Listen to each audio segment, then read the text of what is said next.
안녕하십니까. 이번에 메타버스 세상을 어떻게 준비해야 할까를 주제로 이야기해볼 심재현입니다. 메타버스에 대해서 알아보고 어떻게 받아들여야 할지 대해 같이 알아보는 시간을 가지도록 하겠습니다.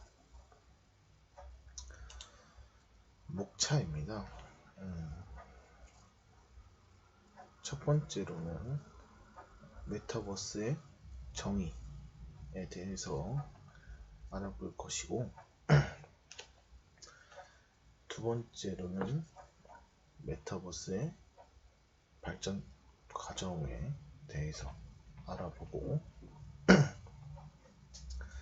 세 번째로는 메타버스의 활용, 그리고 네 번째로는 저의 개인적인 생각이나 개인적 견해가 있겠습니다. 우선 메타버스에 대해서 알아보기 전에 이 단어의 뜻을 알아야 한다고 생각합니다. 대부분 사람들이 메타버스라는 말과 함께 흔히 아는 단어들이죠. 비트코인, NFT, 메타기업 등을 다들 알고 있을 것이라고 생각합니다. 하지만 이것들을 포괄하고 있는 범위가 메타버스라는 말인데요. 이 메타버스의 단어의 뜻은 이렇게 되어 있습니다. 같이 보자면, 현실 세계를 의미하는 유니버스와 가공, 추상을 의미하는 메타의 합성어로 3차원 가상 세계를 뜻한다 라고 네이버에서 정의를 하고 있습니다. 3차원에서 나온 것이 비트코인이나 NFT 이러한 것들이 등장하게 되었습니다.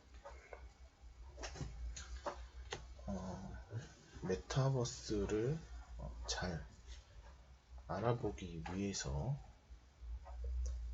메타버스의 발전 과정을 알아야겠죠. 이것이 제가 준비한 메타버스의 발전 과정입니다.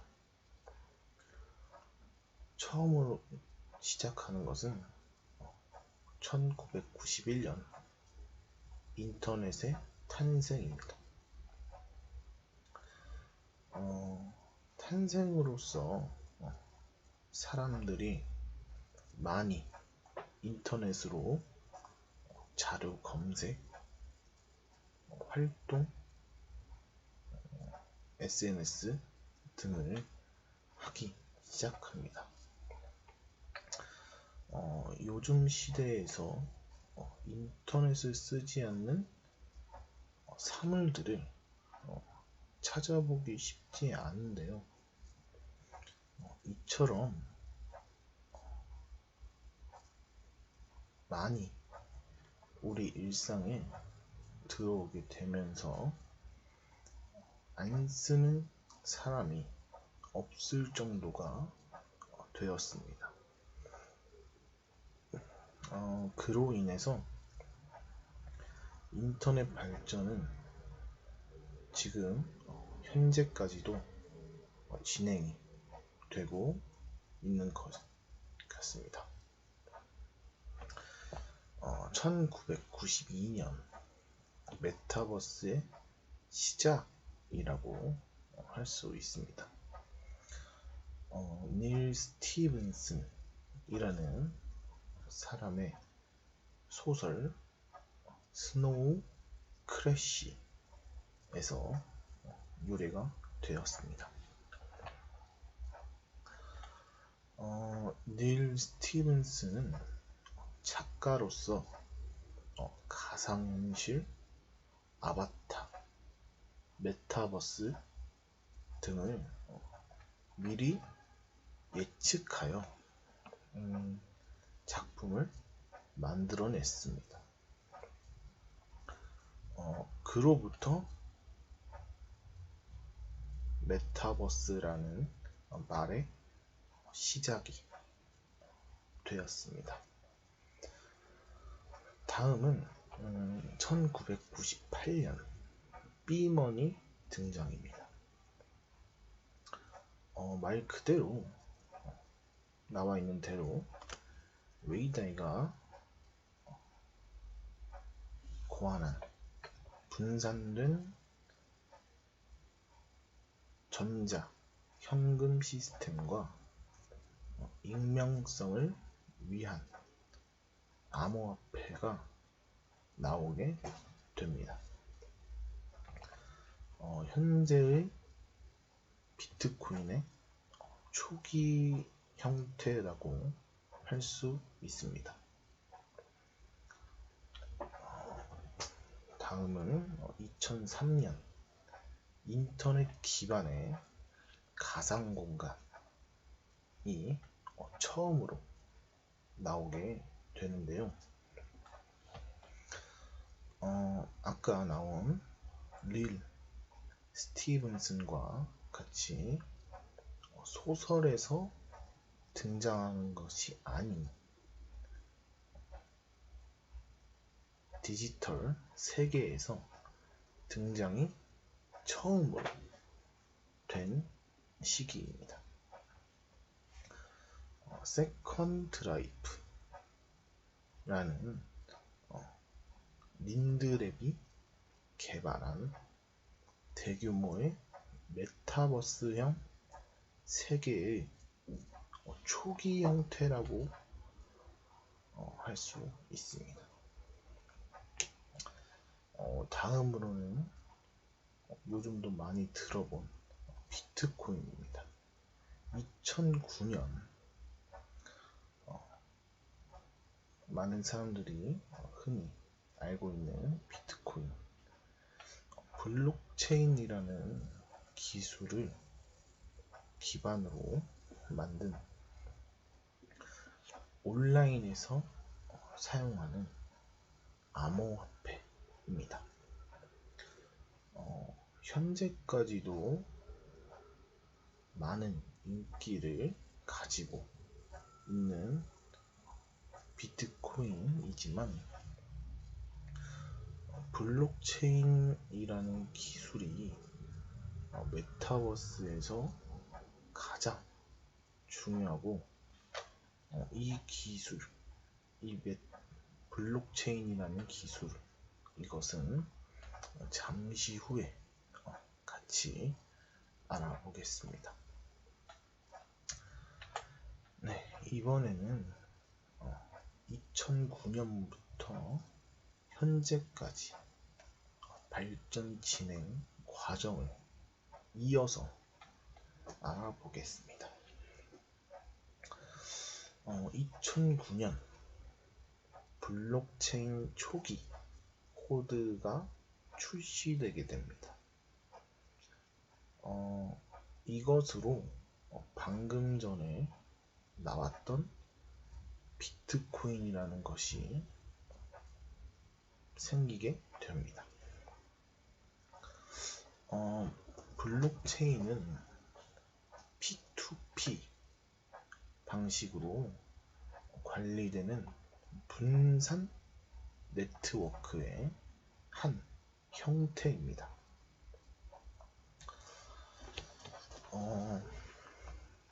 여기서 P2P란 무엇이냐? 인터넷으로 다른 사용자의 컴퓨터에 접속하여 각종 정보나 파일을 교환하고 공유할 수 있게 해주는 서비스를 말하고 있습니다. 다음은 2012년입니다. NFT입니다. 2012년에 컬러드 코인의 등장이라고 할 수 있습니다. 간단히 NFT를 설명해 보자면 대체 불가능한 토큰 NFT, 즉 블록체인의 토큰을 다른 토큰으로 대체하는 것이 불가능한 암호화폐라는 것입니다. 2016년입니다. 디지털과 현실의 병합입니다. 증강현실이라는 AR 기술을 사용하여 현실 세계와 디지털 세계를 동시에 합쳐서 볼 수 있는 기술입니다.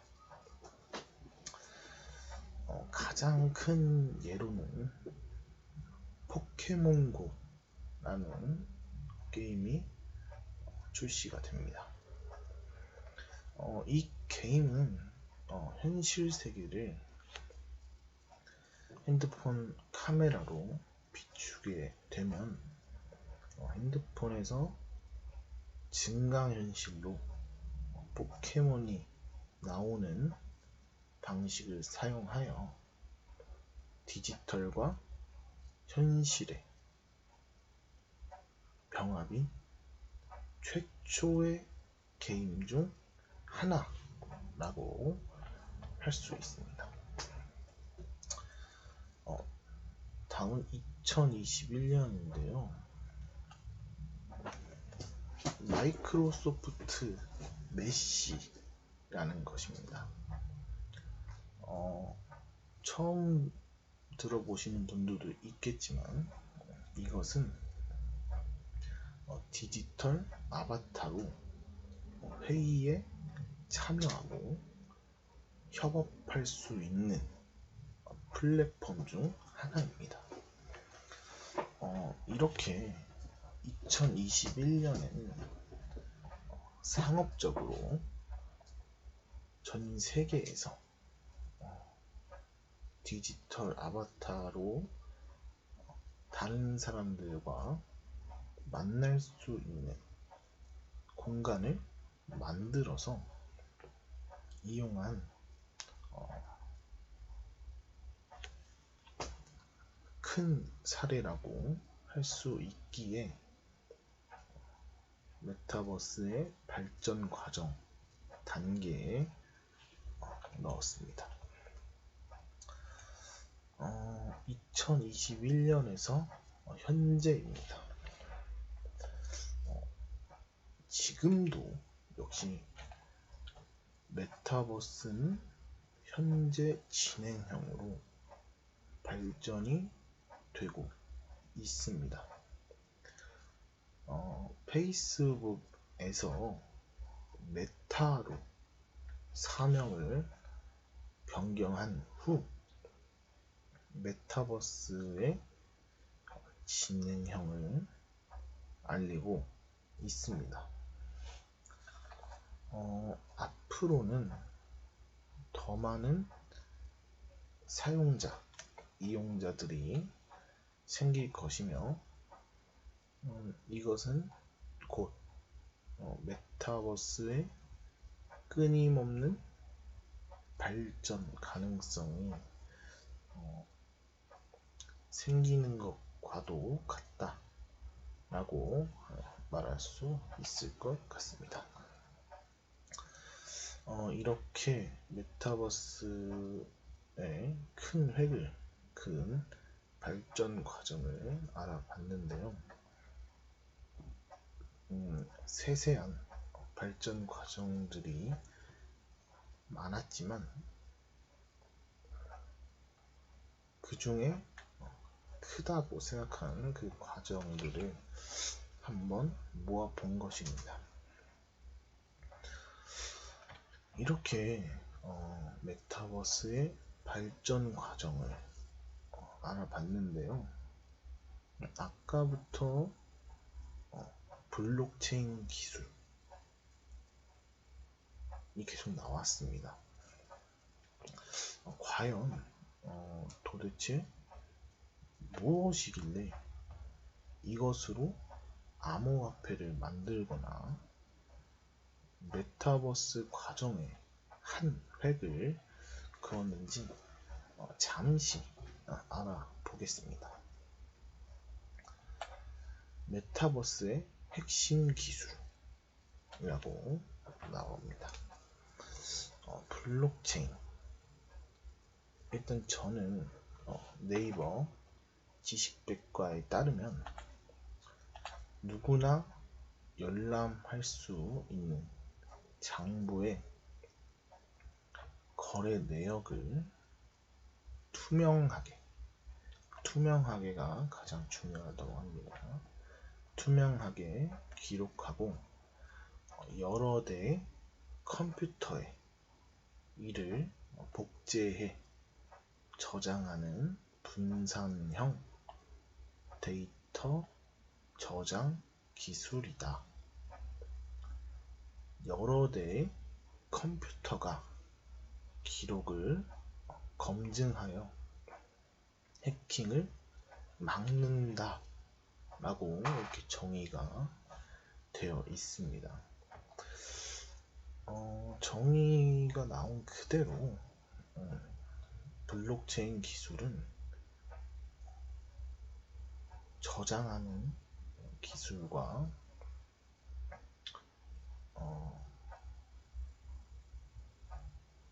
해킹을 막는 그런 역할을 하는 기술이라고 생각합니다. 블록체인은 자율적으로 작동하므로 여러 당사자가 서로 거래를 수행하고 중앙 권한 없이 해당 거래를 블록체인에 기록할 수 있습니다. 블록체인은 정의에 나와 있듯이 투명하고 변경할 수 없으므로 한번 기록되면 변경이 불가능합니다. 이것으로 인하여 메타버스에서는 보안성으로 꼭 필요한 기술이라고 할 수 있습니다. 저도 추가적인 정보를 미래교육학자 신종우 유튜브 채널을 참고하여 시청 후 추가적인 정보를 알게 되었습니다. 다시 본 주제로 넘어와 메타버스의 주요 기능입니다. 메타버스를 구성하는 주요한 기능으로 시뮬레이션, 몰입감, 내부 지향, 그리고 외부 지향을 선정해 봤습니다. 말 그대로 이 요소들이 있어야 메타버스의 발전도 계속 이어나갈 수 있을 것입니다.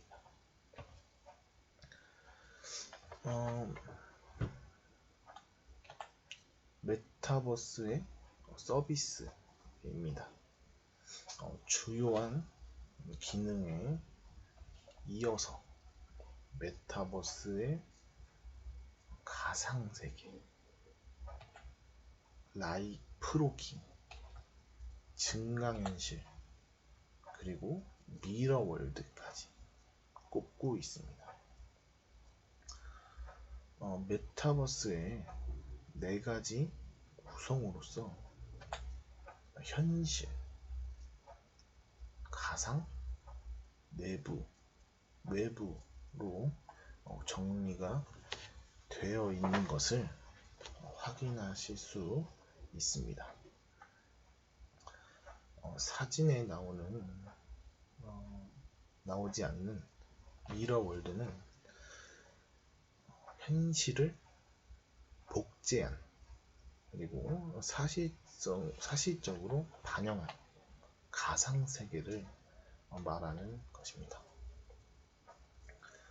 이러한 서비스를 하기 위한 메타버스의 시장 규모를 또 알아보면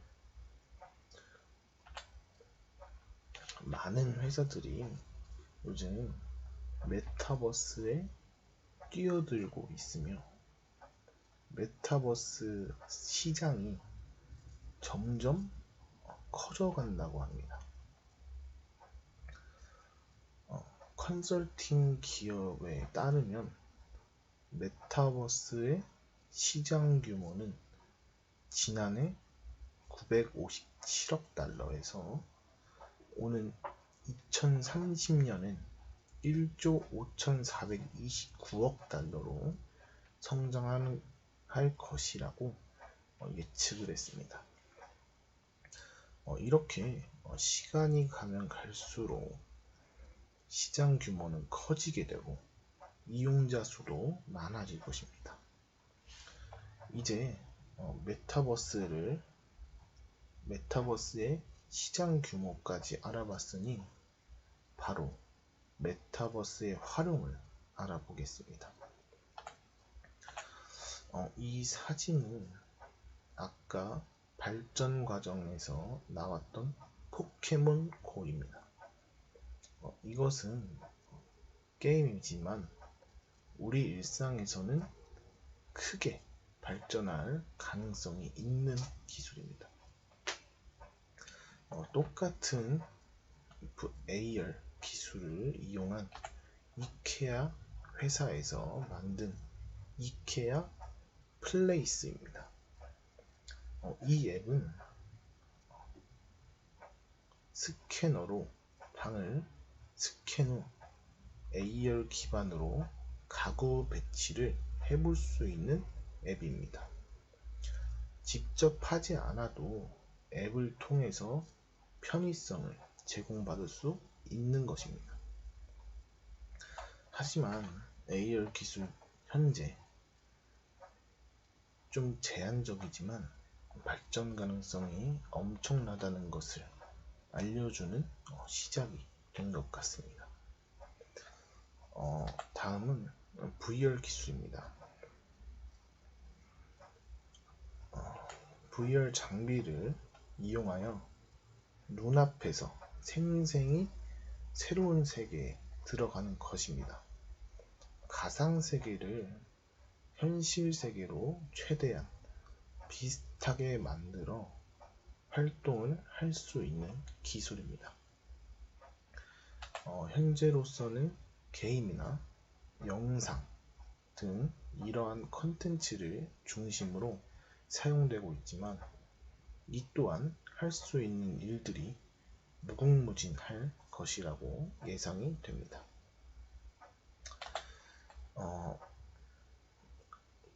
왼쪽 상단에 있는 사진은 아까 나온 포켓몬고와 또 다른 방식의 메타버스 게임입니다.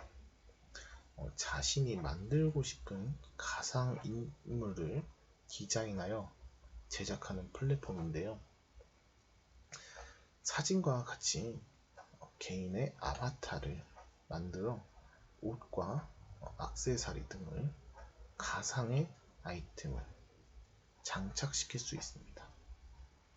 가상화폐를 이용하여 아이템을 구매할 수 있고 사람들과 소통을 넘어 개인 아이템 등을 제작 및 판매도 가능합니다.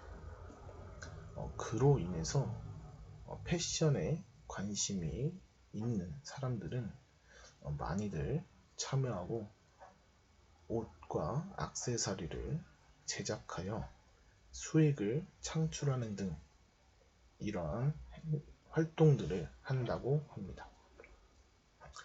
하단에 있는 사진도 마찬가지로 기존 아바타를 꾸며 자신의 아바타를 만드는 게임입니다.